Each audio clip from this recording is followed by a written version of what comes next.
Les amis, bonsoir, j'espère que vous allez bien et que vous avez passé une très bonne journée et surtout une très bonne soirée footballistique bien sûr.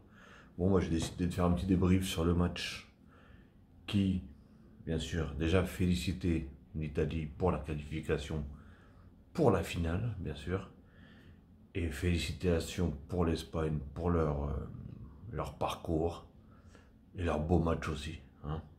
Il n'y a rien à dire. Ça s'est terminé au tir au but. Voilà, l'Italie l'a remporté. Alors, dites-moi pour vous, est-ce que c'est mérité, pas mérité? C'était un match spécial, mais vraiment très spécial pour moi en tout cas. En tout cas, je comptais vraiment féliciter les deux matchs, les deux équipes, je veux dire, pardon. Je comptais vraiment les féliciter parce que pour leur parcours et bien sûr pour le match, hein. Comme j'ai dit, moi, je regarde tous ces matchs de l'Euro en tant que vraiment spectateur et non supporter. Parce que je ne supporte aucune des équipes qu'il y a en Europe. Donc voilà, je regarde en tant que spectateur et quand je vois du beau jeu, quand je vois des belles équipes, quand je vois du vrai football et du bon football, bah c'est un régal. Hein. Après c'est sûr que si t'es supporter, bah, t'es énervé pour l'un, t'es content pour l'autre. Forcément, de toute façon il y a toujours un gagnant et un perdant. Donc voilà, et aujourd'hui le gagnant c'est l'Italie, et le perdant malheureusement pour eux c'est l'Espagne. Donc voilà, je vais commencer déjà par parler. Alors j'ai trouvé un petit peu l'Italie, et pourtant vous pouvez regarder toutes mes vidéos que j'ai faites. Je faisais que des éloges sur l'Italie. Par rapport à leur intensité, leur pressing, mais de fou. Et bien sûr leur contre-attaque et leur explosivité, pardon. Je suis désolé, il est un petit peu tard, j'ai du mal à prononcer certains mots, mais bon, bref. Et, euh, et voilà, depuis leur début du tournoi, c'était impressionnant. J'étais même en train de dire qui va pouvoir les battre réellement. Parce que s'ils faisaient des matchs, tous les matchs comme ça, pour les adversaires, c'est très compliqué. Mais bon, bref, en tout cas, voilà, aujourd'hui, on avait une équipe qui joue beaucoup avec la possession, qui est bien sûr l'Espagne. Et, euh, et à la base, on avait l'équipe d'Italie qui jouait beaucoup sur, euh, bien sûr, les contre-attaques, parce qu'ils sont très rapides. Hein. Je dis pas que c'est des joueurs qui sont très rapides, mais c'est leurs contre-attaques, elles sont vives et rapides. Et ça va dans tous les sens. À partir du moment où ils l'ont récupéré, ça part dans tous les sens. Et je dis pas, c'est pas du genre, oui, le défenseur il balance devant et l'attaquant il va courir. Non, c'est pas ça. Quand je dis ils repartent en contre-attaque, mais ils repartent de derrière, ça passe par le milieu et ça finit par l'attaque. Et ça, c'est des très belles occasions, très belles actions qui font bien sûr les Italiens. Mais aujourd'hui, je les ai trouvés un petit peu, peut-être sûrement fatigués, parce que même dans certaines vidéos, je disais, est-ce que l'Italie va pouvoir tenir, bien sûr, cette intensité, ce pressing comme ça, parce que ça demande beaucoup d'énergie, énormément d'énergie. Et en sachant qu'ils ont quand même la plupart, bah, de toute façon, que ce soit en Espagne ou que ce soit en Italie, c'est pratiquement que des grands joueurs, ça joue que dans des grands clubs pratiquement. Donc ils ont fait, la plupart, ils jouent tous titulaires dans leur club. Donc ça fait une saison complète. Pardon si vous entendez un peu le bruit, il y a une moto qui fait du bruit dehors là. Je sais pas si vous l'entendez ou pas, mais bon, bref. Donc oui, je disais, ils ont fait une saison complète, donc voilà, la fatigue déjà de la saison, plus la fatigue de début du tournoi, parce que ça a été déjà intense, que ce soit pour l'un ou pour l'autre. Après, il y a eu beaucoup de chaleur dans certains matchs, il y a eu beaucoup de voyages pour jouer l'un contre les autres, etc. Bon, bref, vous m'avez compris, je pense. Et donc voilà, en tout cas, moi j'ai trouvé que l'Italie aujourd'hui, même si elle essayait de presser, elle n'arrivait pas à presser comme elle faisait dans les autres matchs. Et je l'ai trouvé un temps. En fait, il y avait un décalage de temps. Ils étaient. Parce que dans tous leurs matchs, je les voyais, ils étaient presque tout le temps, poum, devant, avant le joueur sur le ballon, poum. Et il laissait rien, il laissait même pas les joueurs respirer. Alors que là, ils ont laissé, on va dire, laissé jouer l'Espagne. Mais le problème, c'est que l'Espagne, tu les laisses jouer. Déjà, techniquement, ils sont très forts. Ils sont très doués. Et, et c'est un peu, on va dire, pour ceux qui regardent, ceux qui connaissent le Barça et leur style de jeu, bah c'est on épuise l'adversaire et après on joue. Et c'est beaucoup ça, parce que si tu leur laisses le ballon, tu vas faire que courir après le ballon. Et je pense que c'est pour ça que les Italiens, ils ont eu un coup de fatigue plus rapide que l'Espagne. Parce que l'Espagne, ils ont un style de jeu où, enfin, avant surtout, ils avaient un style de jeu où ils se fatiguaient pas trop. Là, ils courent plus quand même, parce que là, ils devaient pratiquer ce jeu justement, mais en un peu plus rapide, parce qu'ils ne pouvaient pas le pratiquer trop lentement. Il fallait qu'ils le fassent plus rapidement. Pourquoi? Parce que les Italiens sont très, justement, très rapides, et sur le pressing, ils sont très forts. Et on sait que justement, eux, ils ont tendance à mettre un gros pressing sur les joueurs qui aiment garder le ballon, etc. Les Italiens là-dessus sont très très forts. Mais là, l'Espagne, c'est pratiquement en une touche de balle. Donc c'est très très compliqué. Après voilà, l'Italie ont eu leurs actions. Et après, comme on dit, euh, posséder n'est pas gagner. C'est pas parce que tu possèdes tout le match, parce que je crois que je vais regarder les stats, mais je crois qu'ils ont possédé pratiquement tout le match, si je ne me trompe pas. Voilà, 65-35. Ils ont une possession de 65-35. Donc, il y a eu 16 tirs pour l'Espagne, 7 pour l'Italie. 4 cadrés, 4 cadrés. Voilà. Ils ont cadré tous les deux le même nombre. Mais après, voilà. Je tiens aussi à parler de. Maintenant, je vais commencer à parler de certains joueurs. Par exemple, en Espagne. Alors, déjà au début, je vous cache pas, je connaissais pas le gardien. Simon, je sais pas quoi là, je le connaissais pas. Je sais pas du tout où est-ce qu'il joue. Je voyais ses dégagements, il faisait très peur. Je me suis dit, je pense que. Et je voyais que l'Espagne, elle les essayait de presser quand même. Ils essayaient, ils voulaient à tout prix. J'ai l'impression que l'Italie, ils voulaient aller au penalty. Parce qu'ils savent que l'Italie, ils ont un grand gardien. Mais j'avais l'impression que l'Espagne voulait marquer à tout prix dans la prolongation et nous aller au tir au but. Donc je me suis dit, peut-être c'est parce que le gardien, il est un peu flingué. D'ailleurs, je comprends pas pourquoi c'est pas Derrea qui était au cage, mais bon, bref. Dites-moi dans les commentaires si vous savez. Mais, euh, mais voilà, en tout cas, mais au final, il a fait, même au niveau des tirs au but, personnellement, il a pratiquement plongé toujours du bon côté. Il en a sorti un ou deux. Non, un, je crois. Ouais, non, un. Il en a sorti un, donc voilà. Et après, je veux parler, bah, Jordi Alba. Je vais citer un peu les joueurs. J'ai mon téléphone, c'est pour ça que si vous me voyez regarder un peu en bas, je vais même le mettre comme ça sera peut-être un peu mieux. Voilà, je vais le mettre par là. Alors Jordi Alba, bah, comme d'habitude, j'ai trouvé bon. Il essaie de se démarquer le plus possible. Pour moi, je vous dis, hein, je vous cache pas, l'homme du match, pour moi, c'est Pedri. Hein. C'est bon, c'est compliqué à dire que l'homme du match, c'est un joueur dont l'équipe a été éliminée et a perdu. Mais qu'est-ce qui... Beaucoup de fois, je l'ai critiqué. Oui, je l'ai critiqué. Vous pouvez, enfin, ceux qui me suivent depuis le début, parce que je regarde bien sûr le Barça. Je ne l'ai pas critiqué à l'Euro par contre, hein, mais j'ai critiqué beaucoup quand il jouait avec le Barça. Parce que je connais les capacités de ce joueur.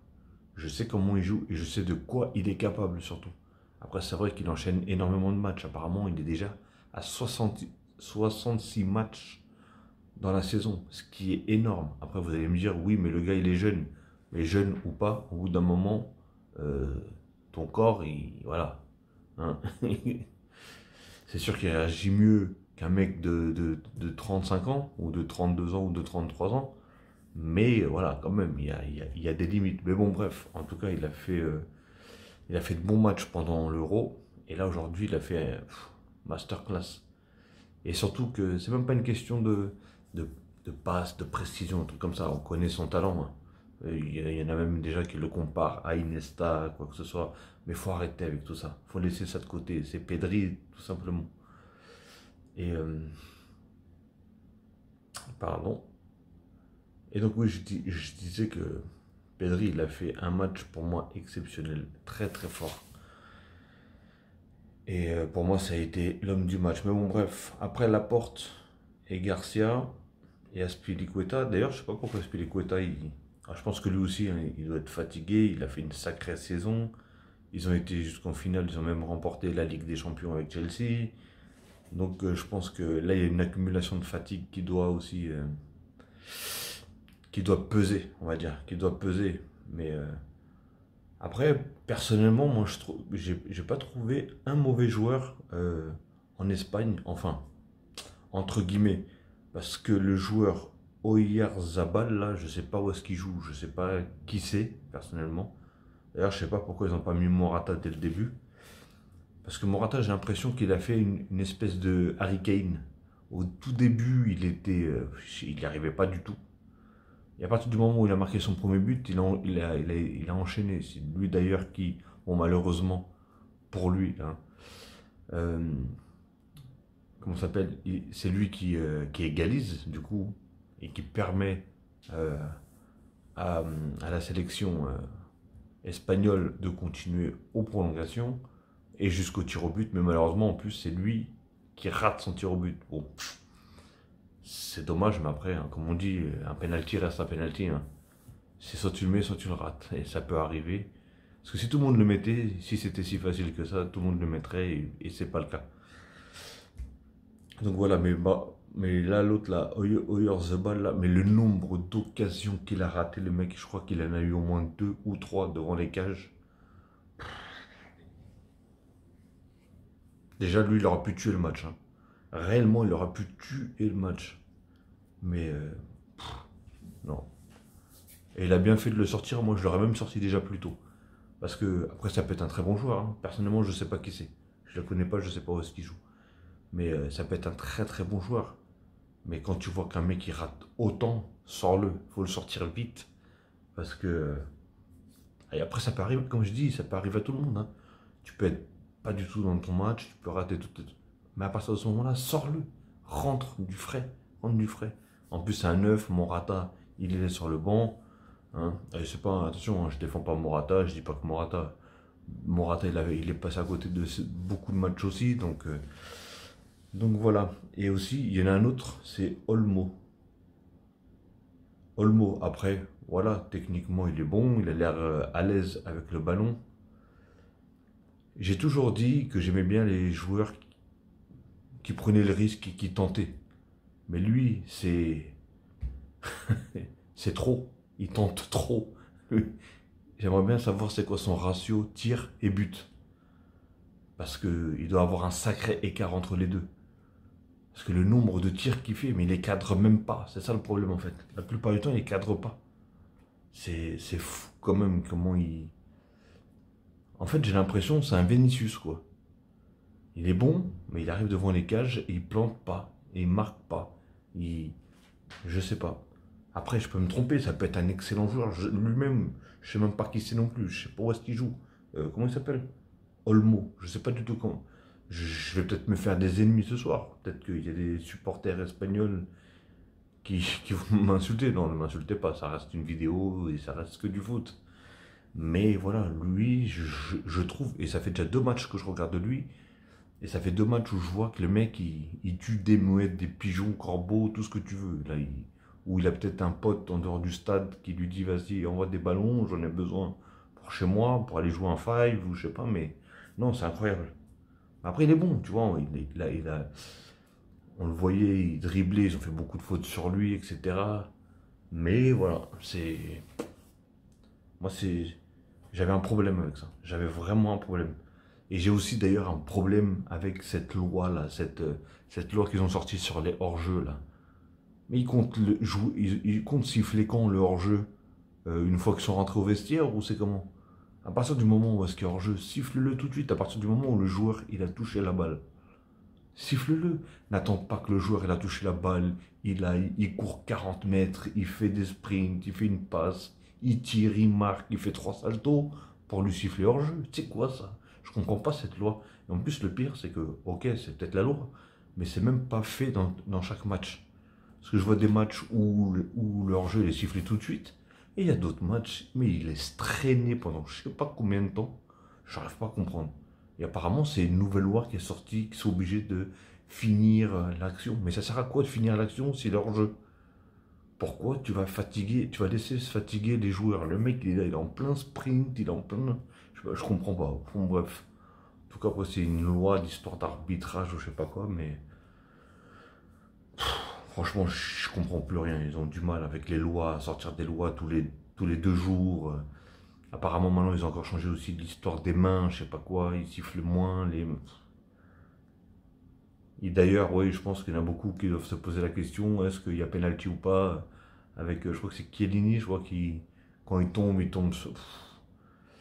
Bah là, avec l'ancienne loi, il y aurait pénalty. Avec la nouvelle loi, il n'y a pas pénalty parce que c'est, pour moi, hein, personnellement, c'est une main qui, bah, il tombe sur le ballon, quoi. Enfin, il tombe pas sur le ballon, mais il tombe à côté, et le ballon vient taper sa main.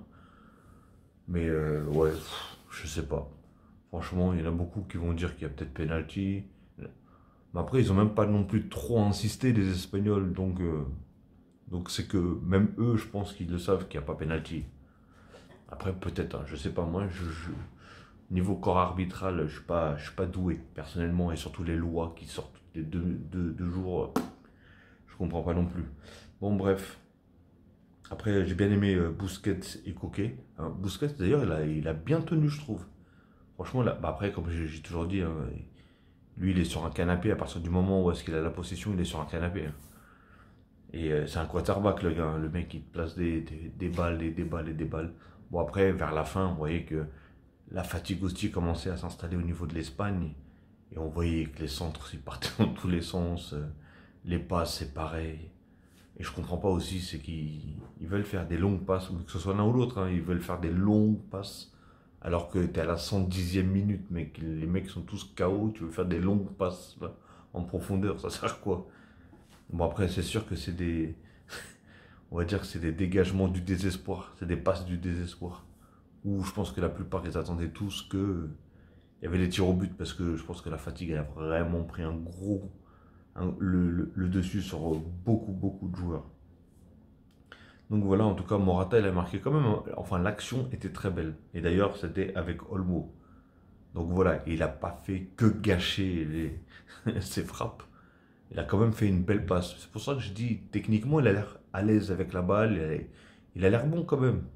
Même au niveau des dribbles et tout ça, les changements de direction et tout ça. Mais face au cage, il a un réel problème. Il faut vraiment qu'il le travaille. Hein. Même d'ailleurs, son penalty. Vous avez vu? Qu'ils me disent pas il a pas un pote dans les tribunes, ou je sais pas, parce que c'est pas possible. Là, il l'a. Bref, je vais pas m'acharner sur lui. Hein. Comme j'ai dit, je sais pas qui c'est, je le connais pas. J'espère juste que je vais pas me faire insulter non plus parce que je parle de lui comme ça, mais après, en gros, l'Espagne, ils ont fait un très bon match aussi, franchement. Mais c'est malheureux que les occasions qu'ils ont eues, ils les ont pas mis au fond. C'est malheureux pour eux, hein. Parce que quand Chiesa, là, il a marqué, l'Italien là, et ben l'Italie, ils avaient pratiquement même pas eu d'occasion. Hein. Mais une occasion, c'est dedans. Ah, ils font pas de détails. Ils sont chirurgicaux. Les Italiens, ils sont chirurgicaux. Et je pense qu'ils le savent. Ils se sont dit, vu qu'ils ont la possession, des occasions, on va pas en avoir énormément. Donc je pense qu'ils se sont dit, il faut les mettre direct. Il faut être chirurgical, il faut pas attendre. Il faut pas attendre midi 14h. Wow. Et franchement, sa frappe, elle est majestueuse. Majestueuse, pardon. Elle est vraiment très très belle. Sinon, après, il y avait qui? Bah, du coup, je vais passer au niveau de l'Italie maintenant. Hein. Euh, Bah, Bonucci et Cellini, hein, bah, comme d'hab. Hein. La défense, elle a été bonne, mais ils ont quand même laissé des petits espaces parce que justement, par rapport à ces occasions-là, j'aurais jamais pensé qu'ils arrivaient à passer comme ça l'Espagne. J'aurais pas pensé qu'ils passeraient comme ça. Ils ont quand même réussi à passer. Et j'avoue, Bonucci, j'avais jamais remarqué, mais il tacle jamais le mec. T'as l'impression qu'il joue en costard. Franchement, t'as l'impression qu'il joue en costard mocassin. Mais après, ça reste, voilà, les deux là, Cellini, Bonucci, derrière, c'est du très lourd. Franchement, du très lourd. Et, euh, et par contre, on a bien vu aussi qu'il leur manquait Oh là là, j'ai pas envie d'écorcher son nom, Spinazzola ou je sais pas quoi là. Celui qui malheureusement s'est blessé au tendon d'Achille. Et, euh, et du coup, il a été remplacé par Emerson, qui d'ailleurs, il a pas fait un si mauvais match que ça, même il a fait des bonnes percées, des bonnes montées. Bon, à un moment, il s'est enflammé, je croyais il, il allait dribbler même les tribunes. Mais voilà, il a fait de très bonnes montées. Il a fait un bon match, franchement, on peut pas lui enlever ça, même en défense. Par contre, il y en a un qui m'a déçu ce soir, et je l'ai vraiment pas trouvé top, c'est Verratti. Il a perdu énormément de ballons, qui d'ailleurs, normalement, c'est des ballons qu'il perd pas. Alors, est-ce qu'il commence à être fatigué lui aussi? Je sais pas. Mais voilà, il a perdu énormément de ballons. Il a ralenti beaucoup le jeu. Bah déjà, à la base, il ralentit quand même pas mal le jeu. On voit quand il est là et quand il n'est pas là, ça, ça va plus vite quand il n'est pas là. Mais après, techniquement, balle au pied, voilà. Moi, c'est mon petit Verratti, hein. Je suis parisien et j'adore ce joueur. Il est tellement fort. Franchement, il est tellement fort. Mais voilà, il y a des matchs où il peut passer à côté. Et ce soir, personnellement, il est passé à côté. Jorginho, bah lui, hein, c'est une sacrée pièce maîtresse, hein. De toute façon, les deux, hein, Verratti, Jorginho, c'est ce milieu qui fait du bien, beaucoup de bien à l'équipe d'Italie. Et Jorginho, il a fait bien sûr son match, hein, et en plus qui marque le but, enfin le penalty qui a donné la victoire. Et un sacré penalty d'ailleurs. Il a tellement tiré tout doucement. Et, et le gardien, Simon, ou je sais pas quoi là, on le voit, il a genou à terre et il fait que regarder la balle qui rentre comme ça. Ça, c'est le.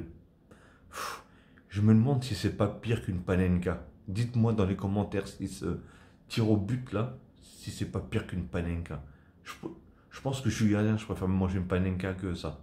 Parce que franchement, oh là là, tu vois, et tu sais que c'est le dernier, tu sais que c'est le dernier penalty.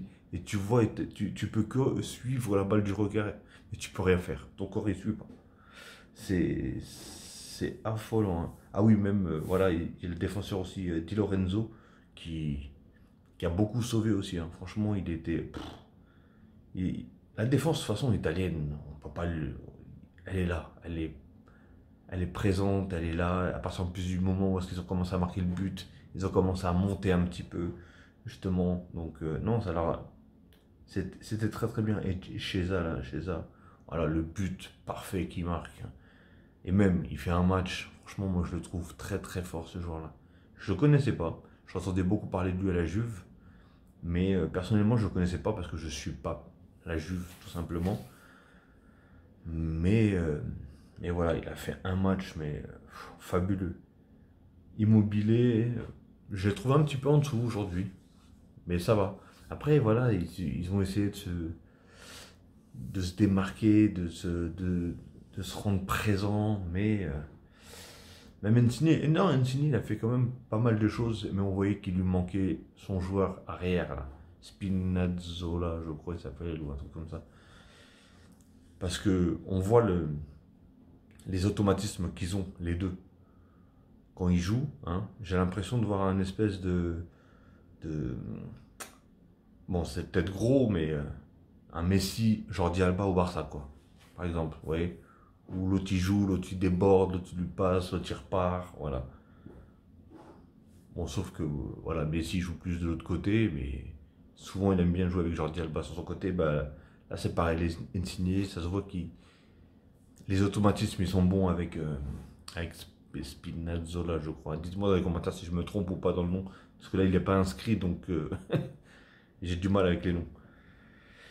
Donc voilà les amis, en tout cas, bah voilà, hein, c'est. De toute façon c'était qui tout double, hein. Ce soir, ça pouvait être autant l'un que l'autre. La domination, elle a été comment ça s'appelle, espagnole, hein. Elle a été espagnole. Les Italiens ont tout simplement été chirurgicales, ont su profiter au moment, et surtout ont su marquer au moment où est-ce qu'il fallait, tout simplement. Après les Espagnols, ils ont su revenir, hein, parce que de toute façon, je savais qu'ils n'allaient pas lâcher l'affaire. Et, euh, et après, voilà, hein, ça se termine au tir au but, hein, c'est compliqué, mais voilà. Là, les tirs au but, tout se joue. On va dire que déjà, comme je dis, il y a la fatigue. Et après, voilà, il n'y a pas le choix. Un tir au but, c'est tu marques ou tu marques pas. Tu gagnes ou tu gagnes pas, tout simplement. Et voilà, les amis. En tout cas, bah écoutez, j'espère que vous avez aimé ce match-là. Moi, personnellement, j'ai aimé, en tout cas en tant que spectateur. Bah, j'espère avoir des commentaires, hein, et des avis des deux camps. S'il y a des supporters italiens ou des fans d'Italie, ou etc., bah, n'hésitez pas à commenter, me donner votre avis, ce que vous avez pensé déjà du match et de votre équipe, et vice-versa, l'Espagne, pareil. S'il y a des supporters ou des fans de l'équipe d'Espagne, bah, n'hésitez pas à donner votre avis, ça me ferait plaisir, et d'échanger avec vous, il n'y a pas de problème, si bien sûr il n'y a pas d'insulte, hein. Et donc voilà, en tout cas, si vous avez aimé cette vidéo, n'hésitez pas à liker. Elle est très longue aujourd'hui. Je sais pas pourquoi, j'ai passé autant de temps à jatter. J'ai même les lèvres sèches. Tellement que j'ai parlé là aujourd'hui, 25 minutes. Ouh, ça fait long. Bref, je vais essayer de faire vite. Donc si vous avez aimé cette vidéo, n'hésitez pas bien sûr à liker en masse, hein, et commenter en masse aussi. Je me ferai un plaisir de répondre et d'avoir un échange avec vous. Et donc likez, commentez, et si bien sûr c'est pas encore fait, abonnez-vous, et n'hésitez pas à, une fois que vous vous êtes abonné, si bien sûr vous avez envie de suivre mes petites vidéos et mes débriefs des matchs de foot, bah, n'hésitez pas à cliquer sur la cloche, hein, parce que je vois qu'il y en a beaucoup, déjà je vois qu'il y en a beaucoup qui suivent mes vidéos mais qui s'abonnent pas. Et il y en a beaucoup qui sont abonnés mais qui cliquent pas sur la cloche pour avoir toutes les notifications une fois que je mets une vidéo en ligne. Donc voilà les amis, donc n'hésitez pas en tout cas, et après si vous voulez pas vous abonner, ne vous abonnez pas, hein, je ne force personne. Donc voilà, ok les amis, donc sur ce je vais vous souhaiter une très très bonne soirée ou une très bonne journée, tout dépendra à l'heure que vous allez regarder cette vidéo.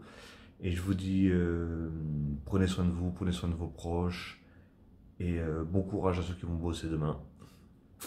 Et je vous dis à la prochaine les amis, bah demain du coup, parce que demain il y a un autre match, il y a l'autre demi-finale, pour voir qui va affronter l'Italie. Est-ce le Danemark ou est-ce l'Angleterre? N'hésitez pas à commenter en tout cas. Ok? Likez un max, commentez un max. Et bien sûr, abonnez-vous un max aussi. Ça fait toujours plaisir de voir le nombre d'abonnés augmenter. Ok les amis, merci. Allez, à plus tard les amis, et prenez soin de vous.